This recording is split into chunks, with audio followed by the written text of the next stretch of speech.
राम जी, कैसे हो आप सब? आशा करती हूँ आप सब अच्छे होंगे। अभी लगभग शाम के 3 बज गए हैं और आज है 16 फरवरी यानी कि बृहस्पतिवार। और बस मैं लगी हुई हूँ मेरी इवनिंग रूटीन पर। रितिका के पापा घर पर ही हैं, पर वो 2 दिन से घर में पेंट करने में लगे हुए हैं। चौखटों पर प्राइमर हो गया था, अभी पेंट स्टार्ट कर दिया है। तो फिर मैंने सोचा चलो भैंसों को सानी तो मैं डाल देती हूँ, खेत चले जाते हैं फिर भी सानी तो मुझे ही डालनी होती है। और अभी यहाँ पर आने के बाद टाइम की बहुत ज़्यादा प्रॉब्लम रहती है। खेत में रहते थे तो वहीं पर हमारा खेती का काम रहता था, वहीं पर घर का काम भी हो जाता था। यहाँ पर आने के बाद ऐसा है कि अभी लाइट नहीं आती है तो इनके पास टाइम रहता है, लाइट आती है तो फिर ये सुबह सुबह ही खेत चले जाते हैं। खेती में हमें कोई ड्यूटी पर नहीं जाना होता, पर हमारे पास टाइम नहीं होता, संडे को भी हमारी छुट्टी नहीं होती है। तो ये सब तो चलता ही रहता है। और वैसे भी अभी बस 15-20 दिन और हैं, उसके बाद फिर खेत में लावणी का काम स्टार्ट हो जाएगा। सरसों की कटाई होगी, उसके बाद फिर गेहूं की कटाई स्टार्ट हो जाएगी, उसके बाद फिर कपास वगैरह बीजनी होती है। अभी बस ये 15-20 दिन और हैं, उसके बाद तो फिर 2-3 महीने बिल्कुल टाइम नहीं होता है। जो खेती करते हैं उन्हें तो पता ही होगा कि लावणी के टाइम पर बहुत ज़्यादा भागम भाग रहना पड़ता है। अभी ये दोनों बहन भाई स्कूल से आते ही लग गए हैं खेल में। ईशांत ने अभी 2-3 दिन से बिट्टी डंका खेलने का वहम पकड़ लिया है। पहले इसको सर्दियों की छुट्टियां थी तब कंचा खेलने का बहुत ज़्यादा वहम हो गया, तो इसका यही है कि एक खेल खेलना स्टार्ट कर देता है ना तो फिर उसका वहम पकड़ लेता है।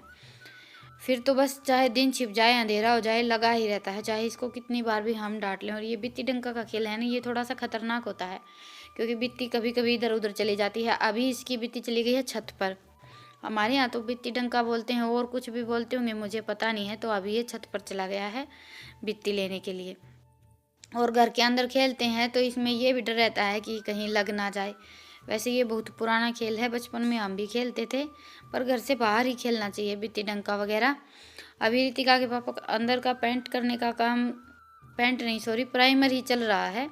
अभी अंदर से तो पूरे घर में प्राइमर हो गया था चौखटों पर, अभी ये बाहर का जंगला रह गया है। अभी यहाँ पर और प्राइमर कर लेते हैं, उसके बाद फिर पेंट का काम स्टार्ट होगा। और मैं आ गई थी बाहर अभी लकड़ियाँ तोड़ने के लिए।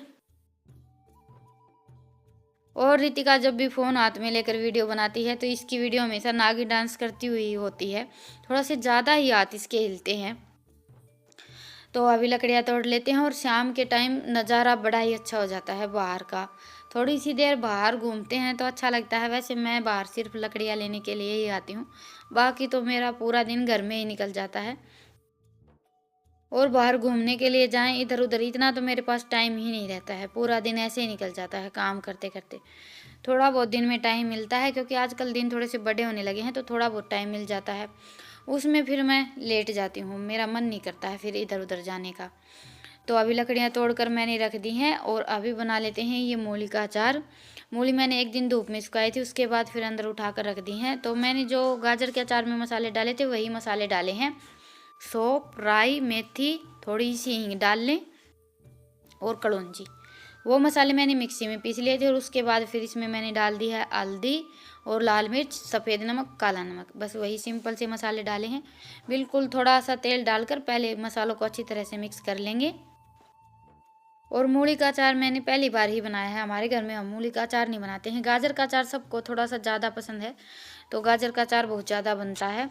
अभी देखते हैं मूली का अचार अगर सबको पसंद आएगा तो फिर मूली का भी बना लेंगे। वैसे अभी मूलियाँ ख़त्म होने का टाइम आ गया है, खेत में लगभग मूलियाँ ख़त्म हो गई हैं।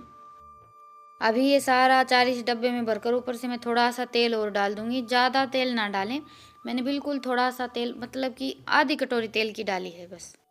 और ये मैंने 1.5 किलो के आसपास मूली सुखाई थी, सूखने के बाद थोड़ी सी कम हो जाती हैं, पर मैंने 1.5-2 किलो के आसपास मूली ली थी तो उसमें सिर्फ मैंने आधी कटोरी तेल डाला है। इस अचार को बनाने में हमें ज़्यादा तेल की भी ज़रूरत नहीं होती है। तो ये देखिए अभी अचार हमारा बनकर तैयार हो गया है, इसको उठा कर रख देते हैं 2-3 दिन के लिए, उसके बाद फिर चक्कर देखेंगे कैसा बना है। वैसे मैं खुद भी मूली का अचार नहीं खाती हूँ, पर पहले मुझे गाजर का अचार भी पसंद नहीं था, पर अभी मैं बनाने लगी हूँ तो मुझे गाजर का अचार बहुत अच्छा लगता है। तो वही बात हो सकता है मूली का अचार भी खाने में अच्छा लगे।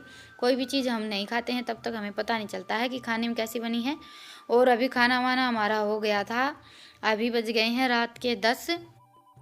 रितिका के पापा लगे हुए हैं साफ़ सफाई में, ये एमर लेकर आए थे तो इससे ये जो चौखट है इनके ऊपर थोड़ी बहुत जो सीमेंट वगैरह लगी हुई है वो साफ़ कर लेते हैं। ऐसे ये चौखट पर जो सीमेंट लगी रहती है ना वो बिल्कुल भी साफ़ नहीं होती हाथ से, और गीला कपड़ा लेकर हमने खूब कोशिश की है साफ़ करने की, पर बिल्कुल साफ़ नहीं हो रही थी। तो फिर लास्ट में ये हैमर से ही साफ़ करने में लगे हुए हैं।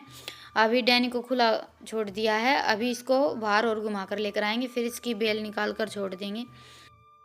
और बच्चे अभी सो गए हैं, रात थोड़ी सी ज़्यादा हो गई है। तो चलिए अभी आप सबसे सुबह मिलते हैं। और ये देखिए जंगले बिल्कुल साफ़ हो गए हैं, नहीं तो इनके ऊपर थोड़ी सी ज़्यादा ही सिमट लगी हुई थी। तो जी अभी बज गए हैं सुबह के 6 और ये देखिए हमारे यहाँ का मौसम आज ओस थोड़ी सी ज़्यादा ही आई हुई है। वैसे तो अभी अच्छी खासी गर्मी होने लगी है तो ओस इतनी ज़्यादा आती नहीं है, पर आज ओस बहुत ज़्यादा आई हुई थी। सुबह उठते ही मैंने देखा कि आज तो ओस ही बहुत ज़्यादा आई हुई है। तो सुबह सुबह मैं आ गई थी छत पर, थोड़ी सी मैंने वीडियो बनाई। चलो आप सबको भी दिखा देती हूँ सुबह सुबह का नज़ारा। वैसे कुछ भी दिखाई नहीं दे रहा है उसमें। और अभी मैं लग गई हूँ मेरे काम पर। सबसे पहले मैंने भैंसों को बाहर निकाल दिया है। आज रितिका के पापा नहीं उठे थे, कल काम थोड़ा सा ज़्यादा था तो थक गए थे। तो अभी बस मैं लग गई हूँ काम पर। पहले भैंसों को बाहर निकाल देंगे, उसके बाद फिर निकालेंगे दूध। तो अभी भैंस को 5-10 मिनट के लिए चरने देते हैं, क्योंकि एकदम बाहर निकालते ही हम पशुओं को अंदर से बाहर निकलते हैं तो दूध नहीं निकालना चाहिए, क्योंकि अंदर हम पशुओं को बांधते हैं तो शरीर गर्म रहता है। तो बाहर बांध कर थोड़ी सी देर के लिए छोड़ दें। हमारे यहाँ हम हमेशा ऐसा ही करते हैं। सर्दियों में पशुओं को अंदर बांधते हैं तो बाहर बांध कर थोड़ी सी देर के लिए भैंस को चरने देते हैं, चाहे वो चरे या फिर खड़ी रहे। 10-15 मिनट के बाद फिर दूध निकालते हैं, उसके बाद फिर शरीर थोड़ा सा ठंडा हो जाता है। एकदम से अंदर से हम पशुओं को बाहर निकालते हैं और फिर दूध निकाल लेते हैं तो इससे हमारे पशु बीमार हो सकते हैं, बुखार की शिकायत हो सकती है, या फिर हमारे यहाँ तो ऐसा बोलते हैं कि गर्म शरीर में हम एकदम से दूध निकाल लेते हैं तो सुनुपात की शिकायत हो जाती है। तो हमारे यहाँ हम हमेशा ऐसा ही करते हैं, भैंस को बाहर निकाल कर 10-15 मिनट के लिए खड़ी रहने देते हैं, उसके बाद फिर दूध निकालते हैं। तो अभी मैं बैठ गई हूँ दूध निकालने के लिए। और दूध निकालने में मुझे थोड़ा सा टाइम ज़्यादा लग जाता है, क्योंकि एक तो हमारी भैंस अभी बाखड़ी हो गई है तो इसकी धार थोड़ी सी टाइट हो गई है, इसलिए मुझे थोड़ा सा ज़्यादा टाइम लग जाता है। और कुछ मेरी रूटीन छूट गई है, अभी मैं दूध नहीं निकालती हूँ, रितिका के पापा ही निकालते हैं लगभग सुबह सुबह दूध। तो फिर कोई भी काम हम छोड़ देते हैं तो फिर हमारी रूटीन छूट ही जाती है। तो आज मैंने कई दिनों के बाद दूध निकाला था तो मेरे हाथ दुखने लगे थे। तो फिर मैंने रितिका को बोलकर इनको बुलवाया है अभी दूध निकालने के लिए, कि मेरे तो हाथ थोड़े से ज़्यादा ही दुखने लगे हैं। और कभी कभी ऐसा हो जाता है, एक हाथ में आज थोड़ा सा ज़्यादा ही दर्द हो रहा था, पता नहीं क्या बात थी। नहीं तो दूध तो मैं हमेशा निकालती ही हूँ। तो अभी दूध निकाल लिया है, उसके बाद फिर मैं लग गई हूँ नाश्ते की तैयारी में। मुझे बच्चों के लिए टिफ़िन भी तैयार करना है। तो मैंने एक तरफ चाय रख दी है और आलू रख दिए उबलने के लिए। आज इनके लिए मैं आलू के पराठे बनाने की सोच नहीं रही हूँ, आलू के पराठे ही बनाने वाली हूँ। तो चाय के साथ साथ मेरी तैयारी चल रही है। सबसे पहले तो मैं अभी लहसुन छोल लेती हूँ। और हमेशा ऐसा ही होता है कि मैं जब भी चाय बनाने के लिए गैस पर रखती हूँ तो कुछ ना कुछ काम मेरा चलता ही रहता है, क्योंकि चाय बनने में थोड़ा सा ज़्यादा टाइम लगता है। और इतनी देर हम आराम से खड़े रहें, ये मुझसे बिल्कुल भी नहीं हो पाता। या तो मैं बच्चों को बोल देती हूँ चाय के पास खड़े रहने के लिए। वैसे हर रोज़ तो मैं चाय गैस पर रखकर हमेशा दही में मशीन लगाती हूँ। मेरी डेली की यही रूटीन रहती है। चाय मैं गैस पर रख देती हूँ, उसके बाद फिर मैं चेक करती हूँ दही जमी है या नहीं जमी है। दही जमी होती है तो फिर मशीन लगा देती हूँ।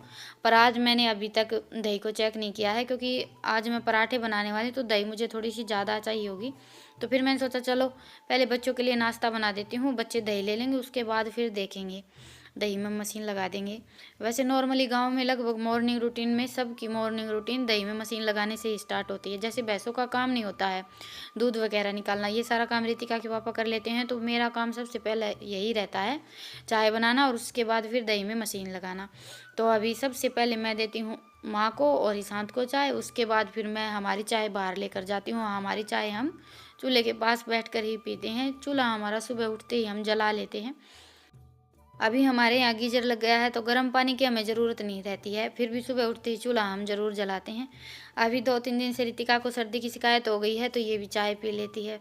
वैसे ये चाय कभी भी नहीं पीती है, पर अभी मैं इसको बोल देती हूँ कि सुबह सुबह 1 कप चाय पी लेते हैं तो सर्दी में थोड़ा सा आराम हो जाता है। तो अभी बच्चों के लिए मैंने पराठे बनाकर तैयार कर दिए हैं। ईशांत का नाश्ता हो गया है, अभी रितिका भी खाने के लिए बैठ गई है। ये दोनों बहन भाई अलग अलग टाइम टेबल पर जाते हैं। ईशांत थोड़ा सा जल्दी जाता है, रितिका बाद में जाती है। आज आलू तो मैंने थोड़े से ज़्यादा उबाल लिए थे। मैं सोच रही थी कि सुबह सुबह ही सारे पराठे बनाकर रख देती हूँ, क्योंकि बाद में फिर इनको खेत जाना होता है ना, तो थोड़ी सी खाने की ये जल्दी करते हैं। और आलू के पराठे ऐसा तो है नहीं कि गरम गरम ही खाने में अच्छे लगते हैं, थोड़े से ठंडे हो जाते हैं फिर भी अच्छे लगते हैं।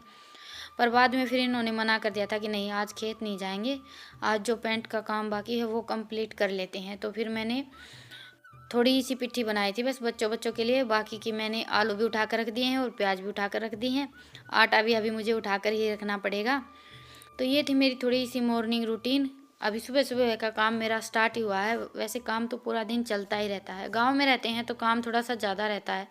वैसे काम तो सभी को ज़्यादा रहता है। शहरों में रहते हैं उनका थोड़ा सा अलग काम होता है, हमारा थोड़ा सा अलग काम है।